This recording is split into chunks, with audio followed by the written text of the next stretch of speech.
আসামের কাছাড় জেলায় জন্ম মমতা চক্রবর্তীর। ভারতবর্ষ ও বাংলাদেশের অনেক পত্রপত্রিকা এবং যৌথ কাব্যগ্রন্থে কবি মমতা চক্রবর্তীর কবিতা প্রকাশিত হয়েছে এবং হচ্ছে। হিন্দি, ইংরেজি ও মণিপুরি ভাষায় তাঁর কবিতা অনূদিত হয়েছে। সাহিত্য একাডেমি দিল্লি থেকে প্রকাশিত সমকালীন ভারতীয় সাহিত্য হিন্দি জুলাই অগাস্ট সংখ্যা 2006 তার কবিতা অনূদিত হয়েছে। পেশায় সরকারি কলেজের অধ্যাপক। 3টি কাব্যগ্রন্থ প্রকাশিত হয়েছে। কবিতা আবৃত্তি অন্যতম প্রিয় নেশা। সাহিত্য ও সংস্কৃতি জগতের সাথে তিনি নিবিড়ভাবে যুক্ত আছেন। শমীবৃক্ষের ছায়া, কলমে মমতা চক্রবর্তী।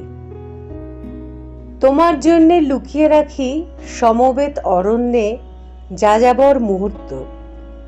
তোমাকে ছোঁয়ার আগে সবুজ শান্ত দুটি হাতে মেখিনি শমীবৃক্ষের ছায়া।